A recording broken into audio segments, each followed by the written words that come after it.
Karachi soldier बाजार धमाके से 3 मंजिला रिहायशी इमारत जमीन बोस हो गई। मलबे तले दबकर 16 अफराद जान की बाजी हार गए। हादसे में 14 अफराद जख्मी हुए, हॉस्पिटल मुंतकिल कर दिया गया। इमारत में सर्च एंड रेस्क्यू ऑपरेशन मुकम्मल। रेस्क्यू हुकाम के मुताबिक मरने वालों में खवातीन और बच्चे भी शामिल। डीजी रेस्क्यू की दुनिया न्यूज़ से खुसूसी गुफ्तगू। कहा, धमाका गैस सिलेंडर या कंप्रेसर से हुआ। जदीद आलात की मदद से लोहे को काट कर मलबा हटाया जा रहा है। वज़ीर आला सिंध का सोल्जर बाजार में गैस लीकेज के बायस इमारत में धमाके का नोटिस। इमदादी कार्रवाइयों को तेज़ करने की हिदायत।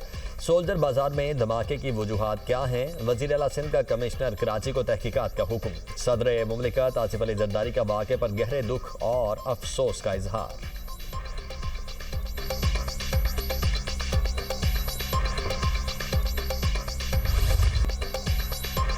कराची सोल्जर बाजार में धमाके में मरने वालों के रिश्तेदार गम से निढाल। इमदादी टीमों के ताख़ीर से पहुंचने का शिकवा। जाँ बहक होने वालों के रिश्तेदारों का कहना है, इमदादी काम जल्द शुरू किया जाता तो कई जानें बच सकती थीं। इलाका मकीनों के मुताबिक धमाके की शिद्दत से आसपास की इमारतें भी लरज़ गईं। तंग गलियों की वजह से रेस्क्यू हुकाम का ऑपरेशन में मुश्किलात का सामना।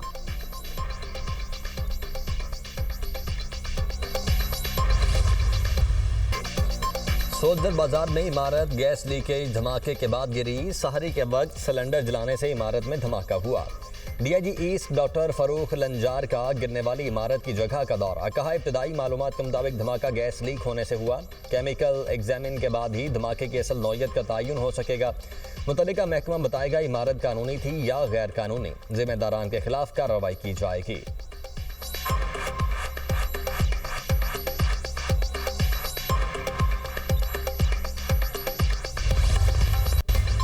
मैं अपने ओहदे से रिज़ाइन करने का ऐलान कर रहा हूँ और मैंने अपने रिजिग्नेशन वज़ीर आज़म पाकिस्तान को भेज भी दिए। टोटली कसूर पाकिस्तान स्पोर्ट्स बोर्ड का है। जितनी भी मिसमैनेजमेंट हुई, जितना डिले टैक्टिक उन्होंने इस्तेमाल किए, ये उनकी वजह से सोशल मीडिया के ज़रिए से अफवाहें फैलाई गई। मैं वज़ीर आज़म साहब को और फील्ड मार्शल को उनसे रिक्वेस्ट करता हूँ, एक न्यूट्रल कमेटी बनाई जाए अदारों की, वो प्रो लीग का from first day till today तहकीकात करें।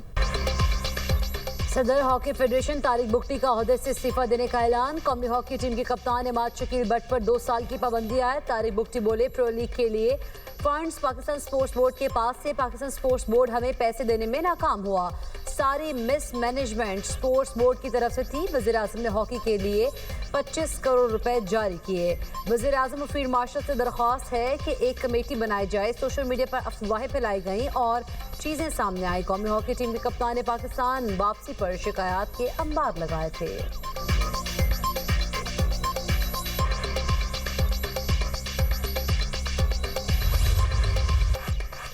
पाकिस्तान स्टॉक एक्सचेंज में रवां साल की सबसे बड़ी मंदी। स्टॉक मार्केट में 6,600 से ज़ायद पॉइंट्स की कमी रिकॉर्ड। 100 इंडेक्स 1,72,170 की सतह तक नीचे आ गया। गुज़श्ता रोज़ 100 इंडेक्स 1,78,853 पॉइंट्स पर बंद हुआ था।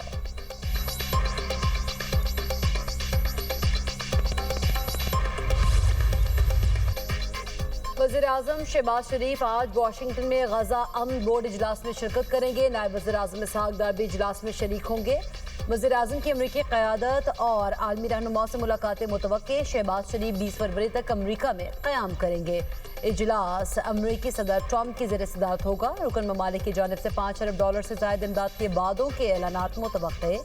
इजलास में 20 से ज़ायद ममालिक शिरकत करेंगे। सदर ट्रंप कहते हैं, इजलास में गजा की तामीर नो के बारे गौर किया जाएगा।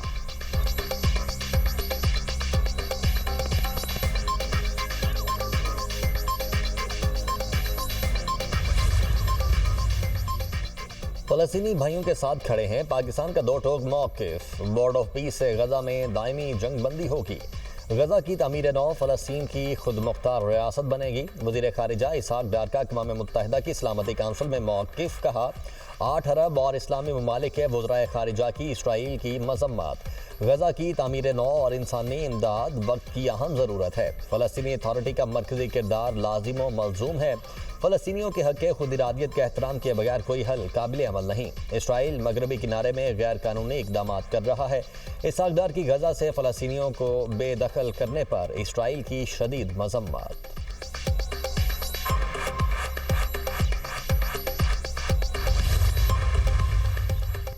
नायब वज़ीर-ए-आज़म और वज़ीर ख़ारिजा इसहाक़ डार की न्यूयॉर्क में मुलाकातें। मिस्री वज़ीर ख़ारिजा बदर अब्दुल्लाती से मिले। दो तरफ़ा ताल्लुकात और मुख्तलिफ शोबों में जारी ताउन पर इत्मीनान का इजहार।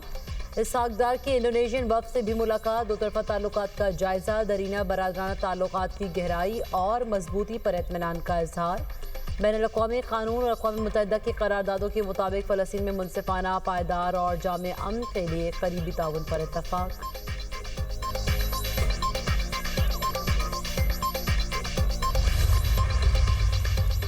वज़ीर-ए-आज़म शहबाज शरीफ के दौराए ऑस्ट्रेलिया में मुख्तलिफ शोबों में ताउन पर बातचीत हुई। दौराए ऑस्ट्रिया में 3 MOUs पर दस्तखत हुए। तर्जमान दफ्तर खारिजा का कहना है कि वज़ीर-ए-आज़म अमरीका के दौरे पर हैं। शहबाज शरीफ आज गजा बोर्ड ऑफ पीस इजलास में शिरकत करेंगे। वज़ीर-ए-आज़म आला अमरीकी हुकाम के साथ मुलाकातें करेंगे। नायब वज़ीर-ए-आज़म इसहाक़ डार ने फ़लस्तीनी मुस्तकिल मंदूब से मुलाकात की। एहसन इकबाल ने बांग्लादेश के वज़ीर-ए-आज़म की तकरीब हल्फ बर्दारी में शिरकत की।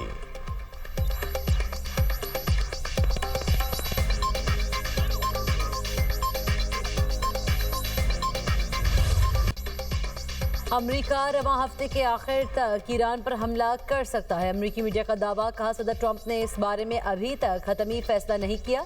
ईरान के खिलाफ कार्रवाई की मनसूबाबंदी पर काफ़ी वक्त सर्व किया जा रहा है। अमेरिका मुख्तलिफ अस्करी और सियासी पहलुओं का जायजा भी ले रहा है। अमेरिकी फौजी एहलकार अपनी तैयारियां मुकम्मल कर चुके हैं और खत्ते में किसी भी हंगामी कार्रवाई के लिए अलर्ट है। ईरान पर मुमकिन अमेरिकी हमले के खदशे के पेश नज़र इसराइल में सिक्योरिटी हाई अलर्ट। शहरियों को बंकर से करीब रहने की हिदायत कर दी गई है।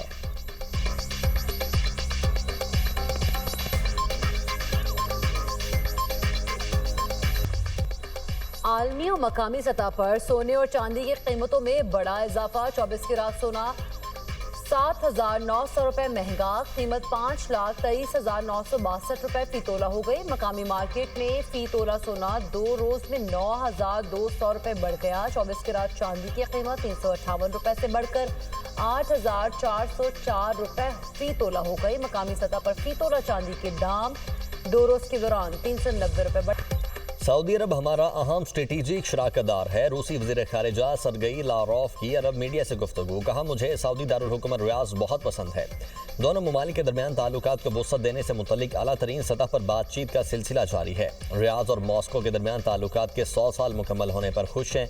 रूस सऊदी अरब को मशरिक़ वुस्ता में एक बाएतमाद शराकतदार के तौर पर देखता है।